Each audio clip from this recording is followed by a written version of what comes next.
Hello learners, welcome to my YouTube channel. इस video lecture series में जो UP TET, C TET, super TET, UPSI और UP triple SC है, जितने भी एग्ज़ाम्स में पॉलिटी आती है यानी कि संविधान आता है, तो आज पॉलिटी भारतीय संविधान की क्लास में हम पहला टॉपिक पढ़ने वाले हैं, भारत का संवैधानिक विकास। दोस्तों, पहले इस टॉपिक से रिलेटेड जितनी भी कंसेप्ट्स हैं उन सभी को हम समझ लेते हैं और बाद में उसी से रिलेटेड क्वेश्चंस की एक सीरीज़ भी सॉल्व करेंगे। तो इस वीडियो को आप लास्ट तक ज़रूर देखिएगा और अगर इस चैनल पर नए हैं तो इसे सब्सक्राइब ज़रूर कर दीजिएगा। चलिए शुरू करते हैं। देखिए, भारतीय संविधान में आपको पता होगा अनुच्छेद पढ़ने पड़ते हैं, अनुसूचियाँ पढ़नी पड़ती हैं, बट उससे पहले इन सब की शुरुआत कहाँ से हुई वो जानना बहुत ही ज़रूरी हो जाता है। इसे ही बोलते हैं भारत का संवैधानिक विकास कैसे हुआ। देखिए, 1600 ईस्वी में अंग्रेज यानी कि जो ईस्ट इंडिया कंपनी का प्रतिनिधित्व कर रहे थे वो भारत आते हैं। ठीक है, वो भारत आते हैं व्यापार करने के उद्देश्य से। वो बस एक बहाना लेकर आए थे कि हम व्यापार करने के लिए आ रहे हैं और अपने साथ एक चार्टर लाए थे। तो चार्टर क्या था? चार्टर एक लाइसेंस था भारत में व्यापार करने के लिए। पूरी कहानी को सुनते जाइए ध्यान से। कुछ पॉइंट्स जो इंपॉर्टेंट होंगे वो मैं बता दूंगी और क्वेश्चंस के जरिए भी सॉल्व करा दूंगी, जिन्हें आपको अपनी माइंड में सेट रखना है और पूरी कहानी को सुनना है और इसे रिलेट करना है। ओके, तो क्या होता है? 1757 में प्लासी का युद्ध होता है। 1600 ईस्वी में अंग्रेज भारत आते हैं भारत में व्यापार करने के लिए। फिर 1757 में प्लासी का युद्ध होता है और 1764 में बक्सर का युद्ध होता है। ये दोनों युद्ध यानी कि most important battle of Buxar, इसके बाद से ही अंग्रेजी शासन की नींव भारत में पड़ गई थी और अंग्रेजी शासन ने अपने पैर भारत में जमाने शुरू कर दिए थे। आगे की कहानी देखते हैं। यस, आपने ये बहुत सारे रेगुलेटिंग एक्ट्स पढ़े होंगे और आपको कभी भी याद नहीं हुए होंगे, मुझे पता है, क्योंकि मेरे साथ भी ये प्रॉब्लम हुई है। इसीलिए इसके पीछे की जो कहानी है, ये रेगुलेटिंग एक्ट्स क्यों आए थे, क्या वजह रही थी, वो मैं आपको समझाती हूँ, जो आपको कनेक्ट करने में बहुत ही ज़्यादा हेल्प करेगी। देखिए, पहले मैं बनाती हूँ इंडिया को। Give me some time.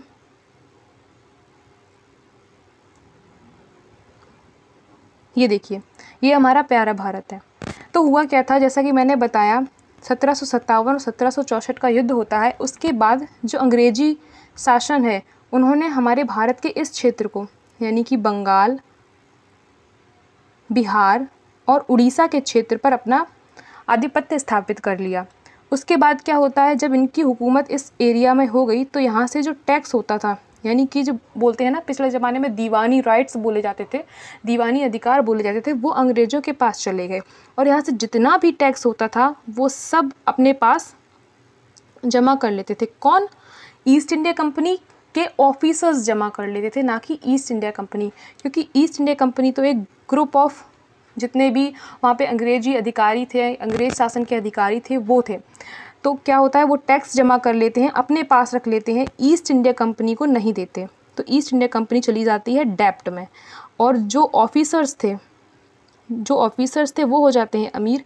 तो जब अंग्रेज़ी हुकूमत को ये बात पता चलती है तो उन्होंने सोचा कि भाई ये लोग तो घपलेबाजी कर रहे हैं, हमारी पूरी कंपनी जो है वो डूब रही है, डेब्ट में आ रही है। तो इसी की देख रेख के लिए, बोल सकते हैं चेक एंड बैलेंस के लिए, ये अच्छा वर्ड है, चेक एंड बैलेंस।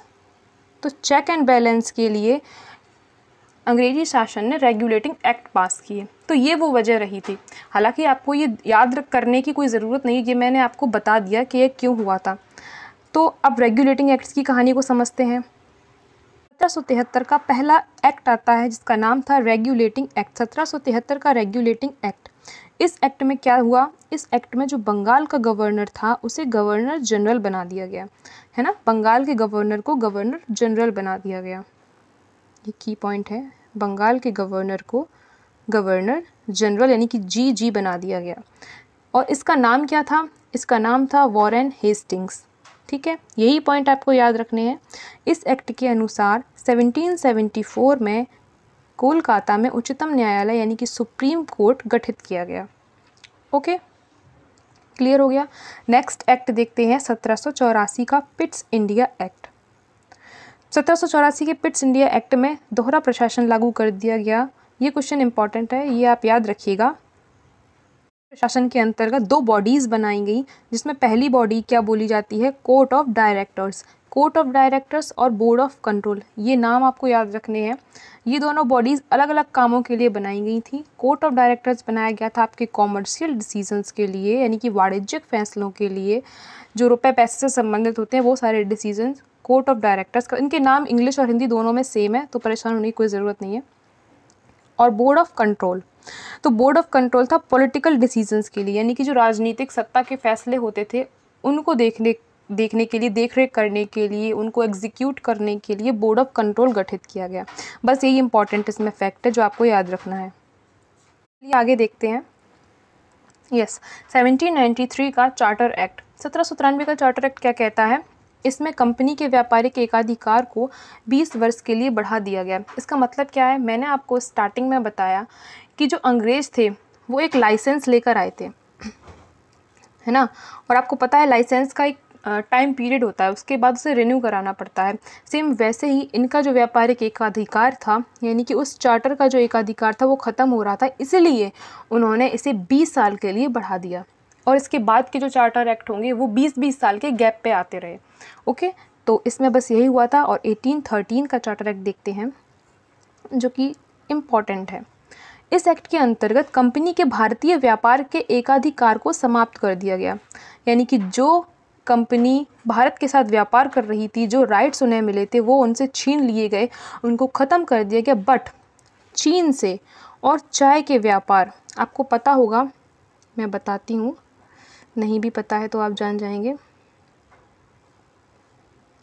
ये जो नॉर्थ ईस्ट का एरिया है यहाँ पर असम पड़ता है, और यहीं पर है चाइना, यहाँ ऊपर, है ना। तो असम में होते हैं चाय के बागान, जहाँ पर होती है चाय की बहुत ही अच्छी खेती। तो इन्होंने और पूरे इंडिया से तो अपना एकाधिकार समाप्त कर दिया, बट जो चाय थी, चाय का व्यापार यहाँ से जारी रखा और चाइना के साथ अपना ट्रेड भी जारी रखा। ठीक है, तो ये पॉइंट है इसमें। और विद्वान भारतीयों को प्रोत्साहन के लिए वह साहित्य के सुधार के लिए प्रतिवर्ष 1 लाख रुपए की व्यवस्था करते थे। ओके, इसी चार्टर एक्ट के थ्रू ये किया गया। ये क्वेश्चन ज़्यादा इंपॉर्टेंट बनता है। नेक्स्ट देखते हैं 1833 का चार्टर एक्ट। इसमें व्यापारिक एकाधिकार को पूर्णतः समाप्त कर दिया गया, यानी जो 1813 में इनके पास चाइना से ट्रेड करने का अधिकार था और असम के जो चाय का व्यापार होता है वो करने का अधिकार था, बट 1833 के चार्टर एक्ट में वो भी उनसे छीन लिया जाता है, पूर्णतः समाप्त कर दिया जाता है। और मोस्ट इम्पॉर्टेंट है कि बंगाल का जो गवर्नर है वो भारत का गवर्नर जनरल बना दिया जाता है, यानी कि BG, बंगाल का गवर्नर जनरल ऑफ इंडिया बना दिया जाता है। ये क्वेश्चन बहुत इंपॉर्टेंट है। लॉर्ड विलियम बेंटिंक, उनका नाम क्या था, लॉर्ड विलियम बेंटिंक। ओके, 1853 का चार्टर एक्ट देखते हैं। 1853 का charter act last charter act था। ओके, इसके बाद ये 20-20 साल के गैप पे आते रहे। ये देखिए 1833, 20 जोड़ेंगे तो आपको हो जाएगा 1853, है ना। तो ये 20-20 साल के गैप पर आए हैं और 1853 का जो चार्टर एक्ट है वो हमारा लास्ट चार्टर एक्ट था। इस एक्ट की इम्पॉर्टेंट बात यह है कि इसमें open examination for civil services, यानी कि जो कंपनी के महत्वपूर्ण पद होते थे उनके लिए प्रतियोगी परीक्षाओं का आयोजन कराया जाने लगा, है ना। तो ये इम्पॉर्टेंट क्वेश्चन बनता है। नेक्स्ट देखते हैं भारतीय शासन अधिनियम, मोस्ट इम्पॉर्टेंट एक्ट है। आपको पता होगा 1857 में हमारी स्वतंत्रता की पहली क्रांति हुई थी, है ना, जो मेरठ में सिपाहियों ने विद्रोह किया था, उसके बाद का ये एक्ट है। उसके बाद अंग्रेजी हुकूमत जो है वो काफ़ी ज़्यादा डर गई थी और उन्होंने अपनी सारी हुकूमत किसको दे दी, ब्रिटिश क्राउन को दे दी, यानी सीधे जो इंग्लैंड की महारानी थी उनके हाथों में पूरी सत्ता सौंप दी गई। अभी तक कौन हैंडल कर रहा था उसे, भारत का गवर्नर जनरल। ओके, इसमें क्या हुआ, और जो गवर्नर जनरल था अब उसका तो काम ख़त्म हो गया क्योंकि जो सत्ता थी वो क्राउन के पास चली गई और भारत के गवर्नर जनरल को वॉइसरॉय बना दिया गया। और पहले वॉइसरॉय कौन थे, लॉर्ड कैनिंग।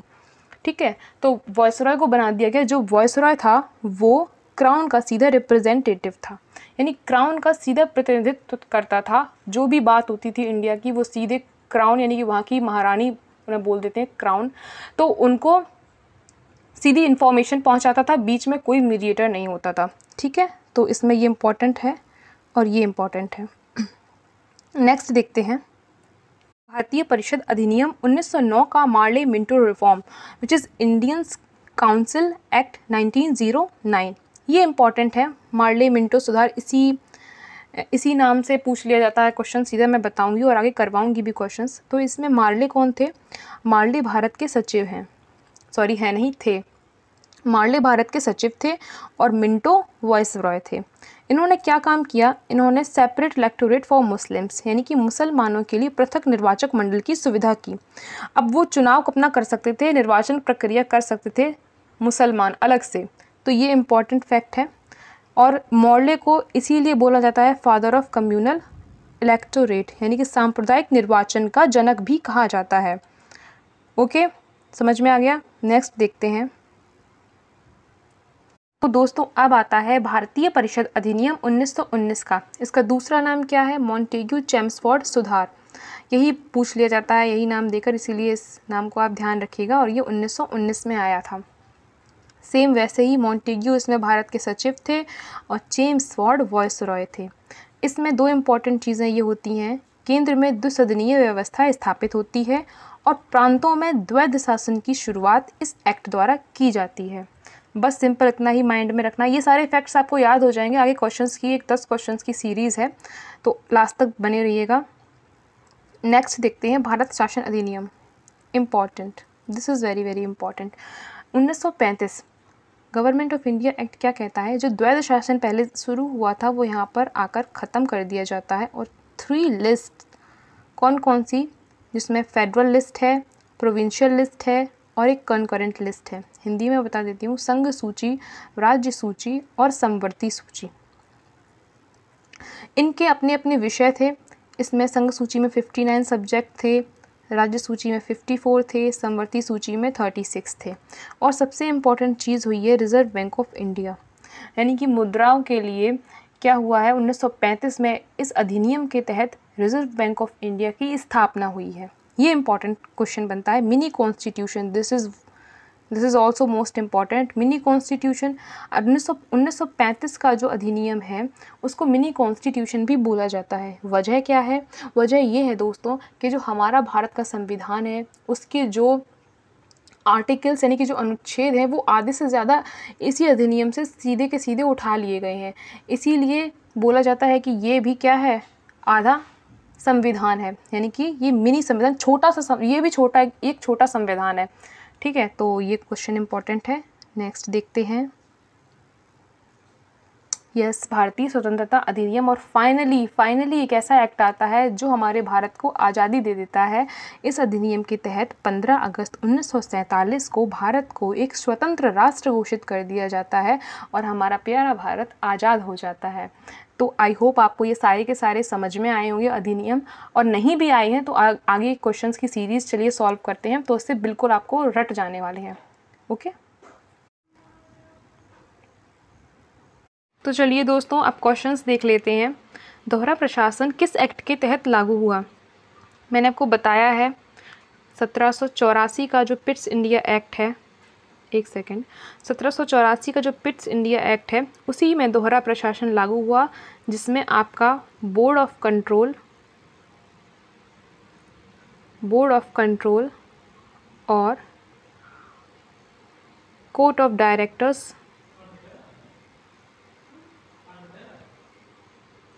बॉडीज बनाई गई थी। ओके, नेक्स्ट क्वेश्चंस देखते हैं। भारत का पहला गवर्नर जनरल कौन था? मैंने आपको कहा था ये क्वेश्चन बहुत इंपॉर्टेंट है फ्रेंड्स। तो भारत का पहला गवर्नर जनरल कौन था? सोचिए, याद करिए और बताइए। Lord William Bentinck. ओके, तो ये आंसर हो जाएगा। नेक्स्ट क्वेश्चन देखते हैं। किस एक्ट से प्रतियोगी परीक्षाओं का आयोजन कराया जाने लगा? मैंने बताया था ना कि कॉम्पिटिटिव एग्ज़ाम्स की तैयारी कराई जाने लगी थी, और जो हाई कोविनेंटेड सर्विसेज होती हैं, जैसे कि सिविल एग्ज़ाम होते हैं, सिविल सर्विसेज के एग्ज़ाम होते हैं जिनसे अभी प्रेजेंट में IAS, IPS या IFS बनते हैं, तो वो किस एक्ट में कराए जाने लगे थे? 1853 का चार्टर एक्ट। अगर आपने वीडियो ध्यान से देखा होगा तो आपको ये सारे क्वेश्चन तुरंत ही तुरंत आ गए होंगे। चलिए नेक्स्ट क्वेश्चन देखते हैं। किस एक्ट के द्वारा भारत में रिजर्व बैंक ऑफ इंडिया की स्थापना हुई?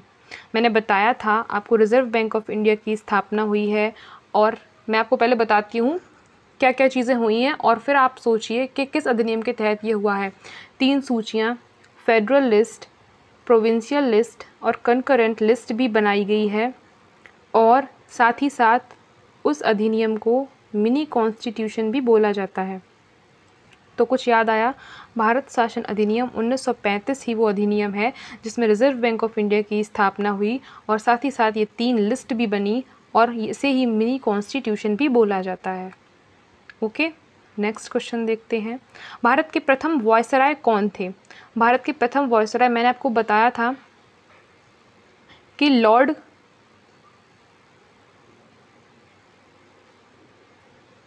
कैनिंग को गवर्नमेंट ऑफ इंडिया एक्ट जो था 1858 का, उसमें क्या होता है, जो भारत की सत्ता है वो क्राउन के हाथों में सौंप दी जाती है, और जो गवर्नर जनरल ऑफ इंडिया होता है उसे वायसरॉय बना दिया जाता है ना। और वही वायसरॉय कौन थे पहले? Lord Canning. सिंपल सा ही आपका आंसर हो जाएगा। ओके, नेक्स्ट क्वेश्चन देखते हैं। ये कौन सा क्वेश्चन नंबर है? 6।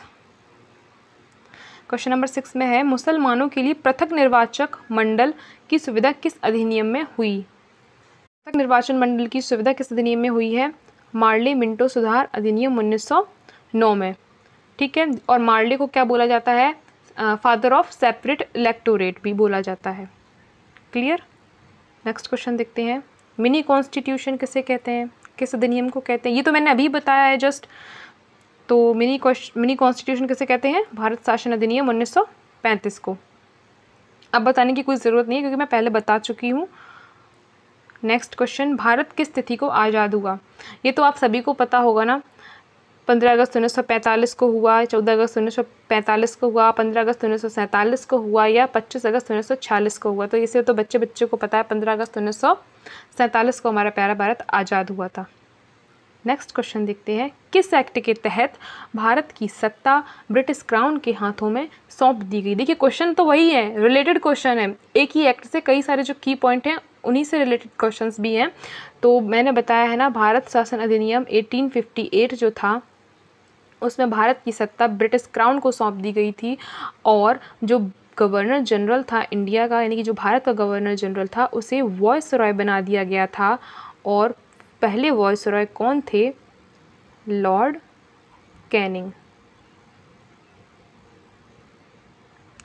Okay, clear? तो ये हो जाएगा भारत शासन अधिनियम 1858। नेक्स्ट क्वेश्चन देखते हैं। नेक्स्ट और लास्ट भी क्वेश्चन यही है, किस एक्ट के तहत भारत को स्वतंत्रता मिली? देखिए हम सभी को पता है कि हमारा भारत 15 अगस्त 1947 को आज़ाद हो गया था, लेकिन किस एक्ट के तहत हमारे भारत को आज़ादी मिली थी? भारत शासन अधिनियम 1935, भारत शासन अधिनियम 1858, भारत शासन अधिनियम 1947। तो इससे तो आप सीधे सीधे रिलेट कर पाएंगे कि भारत शासन अधिनियम 1947 से ही हमारे भारत को आज़ादी मिली थी। ओके, आई होप आपको ये पूरा लेक्चर अच्छे से समझ में आया होगा और क्वेश्चंस करके बहुत ही ज़्यादा मज़ा आया होगा। दोस्तों, आपको ये वीडियो कैसा लगा कमेंट में ज़रूर बताइएगा, और कोई क्वेरीज़ है, कुछ भी पूछना है तो वो भी कमेंट में लिख सकते हैं। वीडियो को लाइक ज़रूर कर दें, और अगर आपके कोई दोस्त यूपी टेट, सुपर टेट या किसी भी कॉम्पिटिटिव एग्ज़ाम की प्रिपरेशन कर रहे हैं तो उनको ये वीडियो ज़रूर शेयर करें और चैनल को ज़रूर सब्सक्राइब कर दें। चलिए, अपना ध्यान रखें और आपके अपनों का भी ध्यान रखें। फिर मिलते हैं, तब तक बाय बाय, टेक केयर।